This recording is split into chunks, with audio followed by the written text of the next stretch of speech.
Hello po sa inyong lahat mga ka-crypto. Ako po si Pinoy Crypto Trader at sa video na ito ay atin pong pag-uusapan ang mga balita natin ngayon kay Shiba Inu. At ayan, ang una nating mapag-uusapan dito na balita ay tungkol dito kay Shibarium. Yan, live na ang Shibarium. Yan, but in private mode. Yan. Kaya ito po yung latest update pero kahapon po yan. Ito po ay nangyari po ito kahapon. At sa tingin ko ay na-release na po ito. Kaya ayan, pero ang malalaman natin dito uh, kung bakit sila ay kung bakit yung Shibarium ay inilagay muna nila ng pansamantala sa private mode. Yan, ano nga ba ang dahilan? At yan po ang ating aalamin mamaya dito. At ayan, pangalawa naman na balita natin dito ay Satoshi. Ayan, si Ginong Satoshi Kusama, ang lead developer ng Shiba Inu. Siya po yung pinuno or namumuno yan sa developer team. Yan ay sabi niya dito ay to rest yan ahead of big week for Shibarium. Sabi niya na siya ay nagsasabi rito na kailangang magpahinga ng kanyang team or kanyang grupo, mga developers ng development team sapagkat kailangan po nila ito. Yan, tamang pahinga dahil napagod po sila sa launching ng Shibarium nitong nakalipas lamang na linggo. At ayan na nga, kailangan nilang magpahinga para sila ay makapagkanda. Yan na naman ng isa na namang malaki na naman yung kanilang gagawing yung kanilang trabaho. Ayan, para patuloy na mag-improve or i-improve ang Shibarium. Yan naman, dito naman po tayo ay pangatlong balita natin ay Shiba Inu whales abandoned sinking ship.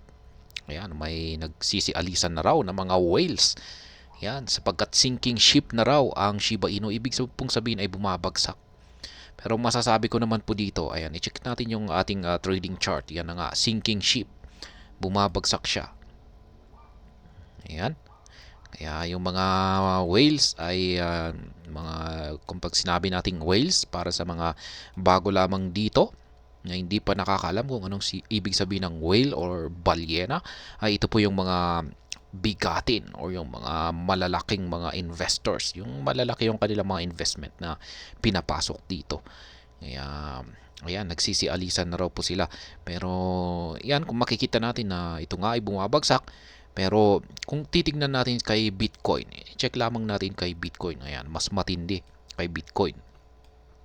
Yan, napakaganda po yung kanyang mga signal. Napakalinis yung kanyang signal natin dito sa ating indicators na talagang napakalinaw na ito ay magpapatuloy pa sa kanyang pagbagsak. At yan na nga, aabot siya sa tingin ko dito sa 24,538 na support line natin dito. Yan, pero po, yan po ay kay Bitcoin. Yan, pero yung focus naman po natin dito, yan sa video na ito ay si Shiba Inu. Pero yan, sa tingin ko nga may posibilidad, yan po yung aking projection, may posibilidad po na babagsak siya hanggang dito sa major support line natin dito sa ibaba. Yan, ang 641.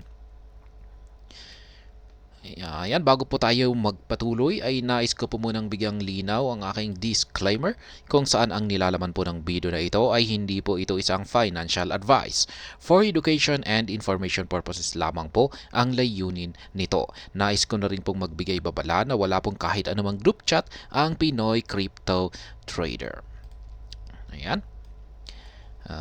Ito ay bumabagsak pero sa tingin ko makakabawi rin ito. At ito ay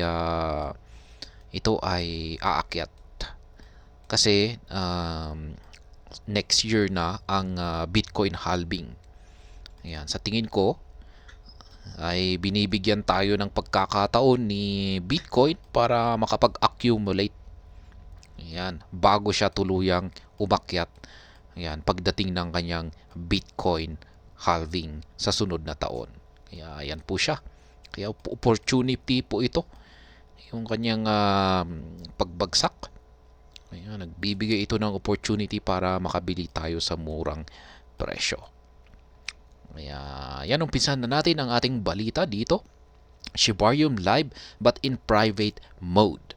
Yan, here's the latest update. Bakit nga ba nila ito ginawang private? Yan, sa tingin ko ay sila muna ay ginawa muna nila, sinet muna nila ito ng private mode kasi sa tingin ko ay meron silang mahalagang inaayos. Kaya yan, restart of Shibarium blockchain has been successful. Ayan, matagumpay naman daw po yung restart. Kasi alam naman po natin na hindi po na naging maganda yung umpisa ni Shibarium. Nagkaroon po ito ng technical issue. Yan, hindi naman po gaanong major na technical issue. Yan, yung nagkaroon siya ng problema sa bridge. Yan, bridge network. Yan, sa pagitan ng Ethereum at ang Shibarium network. Yan, may mga ilang mga naipit na mga funds po diyan. Pero yan na nga, naayos naman na nila. At kailangan na lamang nilang mag-restart. Kaya yan na ito nga yung kanilang isinagawa nitong nakalipas lamang na araw at ayon dito ay matagumpay naman po yung naging restart nito. Ayan, per a recent update given by Shiba Inu lead Satoshi Kusama, Shiba Inu Layer 2 solution Shibarium is currently live but in private mode. Ayan, live po ulit ang Shiba Inu Layer 2 solution ng Shibarium pero naka-private ito. Kusama adds that Shibarium is presently producing blocks as normal. Ayan, ibig sabihin ay normal lamang po yung inobserbahan po nila. Ayan, inoobserbahan po nila ang Shibarium. Ayan, kaya pala ito ay naka-private mode para obserbahan muna nila yung kanyang operation. At yan nga, base naman sa kanilang naging observation, ayon dito ay ito naman po ay nag-ooperate at nagpo-produce ng blocks normally. Ayan, normal lamang daw po. Kaya ibig sabihin ay sa madaling salita ay maayos naman daw po ang operation nito. The restart of the Shibarium blockchain has been successful after it had a pause shortly after its launch due to a massive influx of users.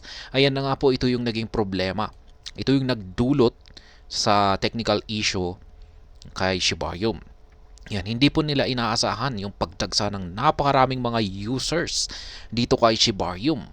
Ayan, kaya hindi po kinaya ng bridge network nito.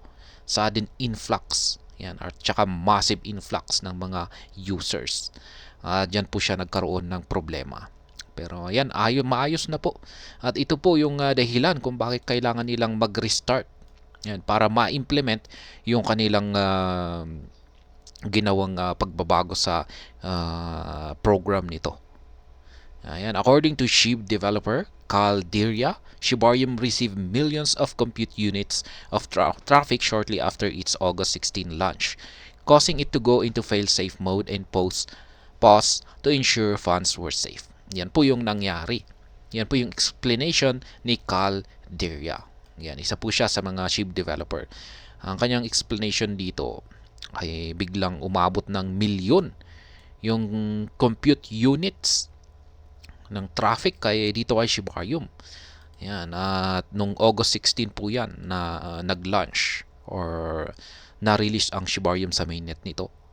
Kaya dahil sa pangyayaring ito na biglang pagdagsa ng napakaraming traffic ay na-trigger yung fail-safe mode yan ng bridge network ng Shibarium. Kaya ito ay nag-pause. Ayan, para matigil muna yung operation nito. Ayan, para maayos ito. Kaya yan, may fail-safe mode siya. Kaya ito po yung purpose ng fail-safe mode na ito ay para maprotektahan yung mga funds. Yan, para hindi mawala. Kaya yan, yung mga naipit yung mga funds ay ligtas po yung kanilang funds at maibabalik po ito sa kanila. Shibarium is in the process of scaling its operations to support the massive influx of Shibarium users. Yan na nga yung kanilang inayos para para ang Shibarium ay magagawa nitong suportahan ulit yung pagdagsa ng napakaraming mga users. Ayan, para kapag ito ay muli nilang babubuksan ay tapos dadagsa ulit ang sobrang napakaraming mga users ay kakayanin na ng Shibarium ito. Two updates have already been published and that on the tremendous progress made in Shibarium scaling efforts. According to the second update shared by Shiba Inu lead Satoshi Kusama, Shibarium underwent temporary internal testing and now developers are scaling up in multiple ways, testing again and making it public. Ayan. Yan po yung kanilang ginawa. Yan, tinesting po nila ulit si Shibarium. At nagkaroon sila ng iba't ibang mga paraan sa pagtitesting para masubok talaga ito bago nila ito muling inilabas sa publiko. Shibarium has seen its operation scaled by a whopping 1,500% by the Alchemy team, and the decentralized team of validators have also worked to scale the server infrastructure by 1,500% as well. Yan, na-content na po natin ito kahapon. And upgrade po ito. Ibig sabihin ay ganyan po yung naging improvement dito kay Shibarium. Nag-improve siya ng 1,500%. Here's the latest update on testing. Yan, ito naman daw po yung naging resulta sa pagtitesting nila dito kay Shibarium. The most recent update provided by Shiba Inu lead Satoshi Kusama, which marks the third update after scaling operation began to Shibarium, highlighted that the team is presently focused on ensuring perfect security measures in place and has begun deep testing on the blockchain. Ayan. Napakaganda po. Talagang ito ay kanilang sinuring mabuti. Ayan, at sabi rito ay mas tinutukan nila yung perfect security measures nito. Ayan, perfect daw yung security. Ibig sabihin ay walang makakalusot na ayan, magtatangka rito na ayan, subukang pasukin ayan or subukang maghanap ng ayan, loophole. Ayan, yung alam naman po natin yung mga taong masasamang tao na ayan, alam naman po natin yan. Kusama added that scaling and testing would continue on Monday ahead of reopening the chain to the public. Ayan. Tuloy-tuloy lamang daw po pala yung scaling at saka yung testing nito hanggang ngayon. Ngayong araw na ito, Monday. Ayan, kaya ayan, ahead of reopening the chain to the public. Bago nila buksan muli yung chain network sa publiko. Kaya ayan, ngayon po ay Monday po ngayon, kaya hanggang sa ngayon ay nagtetesting po pa pala sila ngayon. In another big announcement, the SHIB paper, which dives into the essential tenets of Shiba Inu decentralization, was unveiled. Ayan, yung SHIB paper. Kung may oras po tayo ay basahin po natin yan kasi nailabas na po nila. Ayan, dito naman po tayo ay sabi dito ay Shiba Inu lead Satoshi Kusama urges development team to rest ahead of big week for Shibarium. Ayan. Pagod na nga, talagang pagod na yung mga developers ng Shibarium. Yan, kaya si Ginoong Satoshi Kusama ay sinasabi niya na kailangan muna nilang magpahinga. Yan, para makapaghanda naman sila sa ayan, susunod na linggo. Yan, para ituloy yung kanilang pag-i-improve dito or pag-aayos dito kay Shibarium. Anticipation runs high as Shiba Inu's layer 2 scaling solution. Shibarium navigates technical challenges following its mainnet launch. Ayan, napaka-challenging po. Mayroon siyang technical na mga challenges nung nailabas ito sa mainnet. Kasi sabi mismo ni Ginoong Satoshi Kusama na hindi raw nila inaasahan yung naging technical issue nito na yung pagdagsa ng napakaraming users nito. Ayan, maging yung mga developers ay yan na rin yung kanilang sinasabi na hindi raw nila inaasahan ito, unexpected daw ito na mangyayari. Kaya nagulat na lamang sila. As anticipation builds around Shiba Inu's blockchain layer, Shibarium, the lead behind the project, Satoshi Kusama, provided an update for the community on the current scaling efforts. In a recent post, Kusama shared that the team dedicated its focus to ensuring some necessary security measures and initiated in-depth testing on the blockchain. Yan na rin po yung ito na rin po yung laman ng balita kanina. Yan talagang tinututukan nila yung security measures nito at tinetesting nila. Ayan, sinusubukan pa nilang nagsasagawa sila ng in-depth. Ibig sabihin ay mas malalim na pagtitesting sa blockchain nito. Yan, para wala na pong masiguro nila na wala na pong technical issue na naman na mangyayari dyan. The project's lead says that Shibarium is currently operational in a private mode, producing blocks normally. Yan na nga yung sinabi ng balita kanina. The team plans to continue testing and scaling in readiness to partner with established associates come Monday before reopening the blockchain to the public. Kusama has emphasized the importance of rest for the development team to ensure peak performance. Yan po yung dahilan kung bakit sinabi ni Ginoong Satoshi Kusama na kailangan pong mag-rest yan or kailangan pong magpahinga ng mga developers team or mga yung team developers ng Shibarium. Yan. Kasi kung makapagpapahinga ka talaga ay ikaw ay magkakaroon ng magandang performance. Yan. Masisiguro mo na ikaw ay nasa iyong peak performance. Yan. Ikaw ay nagfa-function 100%. Yan. Kasi kung pagod na pagod ka na, yung iyong performance ay malamang nasa mga 30% na or 50% kasi pagod na pagod ka na. Siguro mga 40 to 30%, baka 20% pa yan kung pag talagang kulang na kulang ka na sa tulog. Kaya, ayan, importante po talaga ang magpahinga. And Kusama's update followed a previous announcement that highlighted the team's significant progress on the second day of scaling solution. They had restarted the blockchain for temporary internal testing and have since been working on scaling efforts in multiple ways. Ayan na nga. Collaborations with the Alchemy team enabled them to scale operations for Shibarium by staggering 1,500%. Additionally, the team worked with decentralized parties and validators to amplify the service infrastructure by the same percentage, ensuring they are prepared to increase traffic in the future. Ayan, sa madaling salita ay nakipagtulungan po ang team developers ng Shibarium sa ibang mga developers. Mga kapartners nila, mga kakilala na mga developers. Ayan, para maayos talaga ito. Ayan, yan po yung nangyari. At yan nga, ayon sa kanila, ay na-improve daw nila ang Shibarium yan, by a staggering or nakakagulat na 1,500%. Ayan po talaga ang magiging resulta kung pag tayo ay nagtutulungan. Maganda po talaga yung nagtutulungan tayo. As reported by You Today, the mainnet launch of Shiba Inu's much-anticipated Layer 2 solution faced unforeseen technical issues shortly after its launch due to an overwhelming spike in user activities. Ayan po ulit. Kusama highlighted the immense traffic, revealing that within just 30 minutes of Shibarium's launch, over 160 million compute units were recorded under enterprise plan with Alchemy.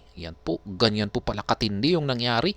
Mga 30 minuto pa lamang na nag-live or naging live si Shibarium ay umabot na ng 160 million na compute units yung dumagsa. Yan. Kaya talagang ito ay massive spike at ito yung nagdulot yan sa technical issue nito. Unforeseen na technical issue.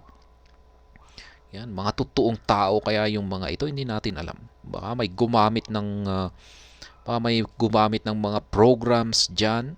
Yan, yung alam nyo ba yung tinatawag nilang brute force? Yan, yung mga magagaling diyan sa mga technicals. Siguro ay may dahilan yan. In the light of these challenges, Kusama has been quick to address concerns and assure the community that funds are safe and that measures are being taken to manage the volume effectively. Ito naman po yung talagang pinaka-importante. Dapat ay hindi po mawala yung funds ng mga users dito. Yung mga funds na naipit na. Ayan. Kasi kung pag nawala po yan ay talagang nako, malaki po yung mawawalan ng tiwala. Ayan, marami ang magkakaroon ng mawawalan sila ng tiwala dito kay Shibarium. Kaya ayan, hindi po maganda yan. Pero yun nga, siniguro naman ni Ginong Satoshi Kusama na ligtas ang mga naipit na funds at maibabalik po ito sa mga nagmamay-ari.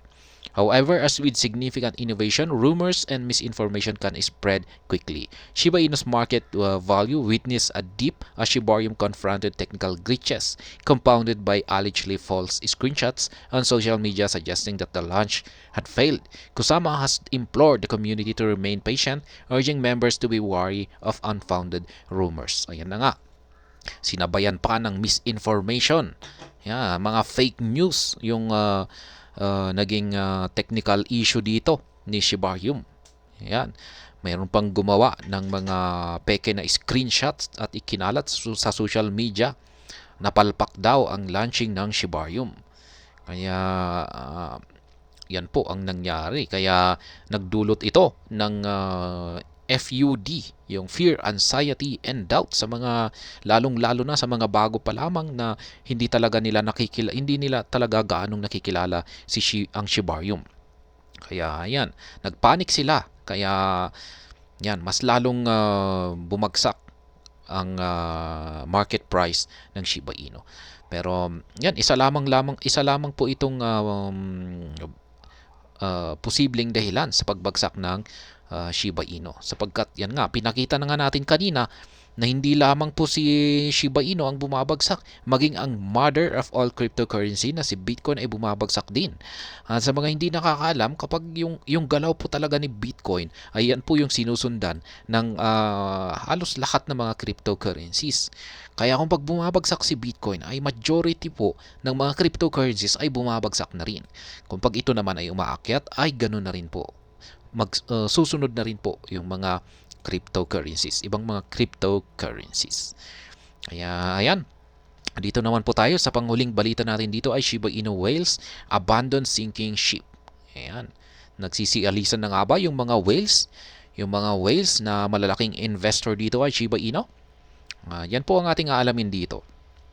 Shiba Inu losing majority of previous gains, and it is not clear whether or not situation will change. Yan na nga, bumabagsak siya. Nung umakyat siya rito, dulot po yan bago mag-launch ang Shibarium. Yan, kasi maraming excited na. Pero, yan na, nung palapit na ng palapit ang launching ng Shibarium, ay yan na nga, unti-unti siyang bumagsak. Ayan, losing gains. Kaya ito na nga ba? Sabi rito ay pwede kayang magbago ito. Yan, yung kanyang pagbagsak ay kapag bumabagsak ay pwede kayang magbago yung kanyang direksyon at muli itong umakyat. Kaya yan daw po. Isang tanong. The Shiba Inu ecosystem has been a roller coaster of emotions for many investors, especially in recent times.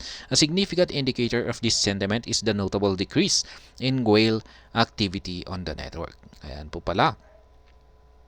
Roller coaster daw po yung naging galaw ni Shiba Inu. Akyat, baba, akyat, baba. Ganyan po kung pag roller coaster.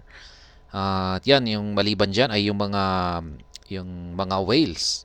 Yan ay medyo nabawasan daw po yung kanilang mga activity o yung kanilang ginagawa na kung sila ay yung nabawasan yung kanilang activity kung sila ay bumibili, nagtra-transfer, nagbebenta, ganyan po, nabawasan daw po yung activity, parang tumahimik sila. Yan, baka siguro ay natulog Whales, often considered the big players in the crypto space, have a substantial influence on the price and overall market dynamics. Their recent behavior suggests a potential shift in confidence regarding SHIB's future prospects. Over the past few days, there has been a marked decline in large transactions on the SHIB network. These transactions, typically indicative of whale movements, have plummeted from a high of 128 to a mere 26. Ayan, alam naman po natin na yung mga whales ay isa po sila sa mga factors na nagkakaroon ng matinding influence sa galaw ng market ng mga cryptocurrencies. Kaya dito, yung mga yung mga whales dito kay Shiba Inu ay yan nga, kung pag may mga whales ay kung sila ay nagbebenta, sila ay bumibili, ay napapansin po natin na nagkakaroon ito ng epekto. At ngayon ay meron daw po mong indicator dito na yung movements ng mga whales yan ay mula sa 128. Yan, siguro yung 128 na ito ay nagpapakita na napaka-aktibo yung mga whales. At ngayon na lamang yung 128 na score nito or yung kanyang monitoring na value sa galaw ng mga whales ay ngayon na lamang ay bumagsak ng 26. Ayan, hindi natin alam pero baka naman may balak silang matulog muna.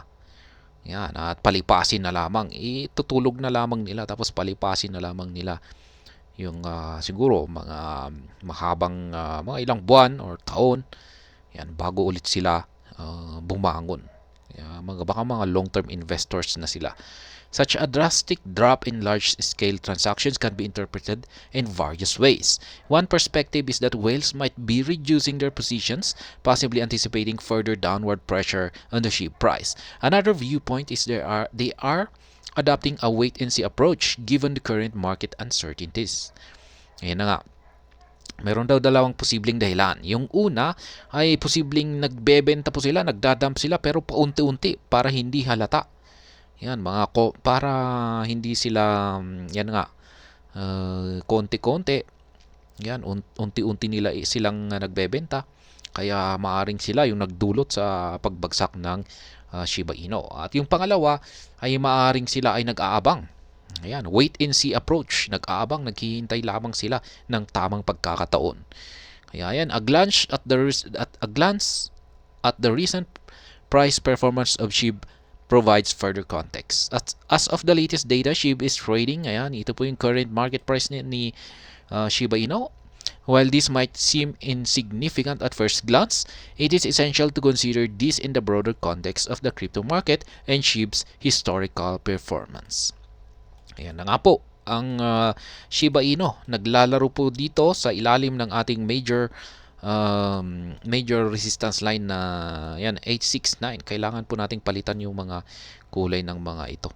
Na muli ay nagbalik ang mga ito na ayan, yung mga linya po natin na ito ay muling naging mga resistance line. Kaya i-update po natin yan. Ayan, the token has experienced significant volatility in the past. And the current price point might be a reflection of the broader market sentiment and the aforementioned decrease in whale activity. The crypto market is inherently volatile and large players or whales often magnify this volatility. Yan nga po. Yung volatility, yung nagpapakilos dito sa volatility ay mga yung players po yan ng market. Yan, yung mga traders, nagtitrade dito kay Shiba Inu. Ayan, yung mga nag-i-invest na mga short-term traders. Yan, mga whales. Yan, mga large, lalong-lalo na yung mga large players. Yan. Kaya yan po yung nagpapagalaw sa volatility ng market price ng Shiba Inu or ang kahit na anumang cryptocurrency. Their significant holdings allow them to influence price movements either by buying large quantities, driving prices up, or selling vast amounts, pushing prices down. Yan. Kung depende po yan. Kung meron kang napakalaking hold na Shiba Inu, ay kaya mo talagang pagalawin ang market price nito. Yan.